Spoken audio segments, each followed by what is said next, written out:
Не го терав јас господинот Бислимовски да се слига во штабот на Бихачка и со таа слика да ги обиколи медиумите и порталите, и тоа си говори нели само по себе, но да се вратиме на фактите. Според Државниот завод за статистика, во однос на сите енергенти,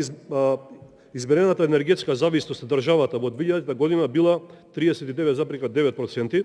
во 2010 година изнесувала 44%, во 2020 63,7%, а денеска сигурно и над 80%, што значи дека од една страна стануваме високо енергетски зависна држава, од друга страна неспособната влада на СДСМ и ДУИ не прави ништо за да го зголеми производството на енергија од обновливи извори кои што не надминува 2%. Така да најавувавте енергетска транзиција, за жал добивме само криминална транзиција во која што царува енергетската мафија со лиценци за производство и тендери во 4 очи и продажба и распродажба на државниот енергетски капацитет. Благодарам.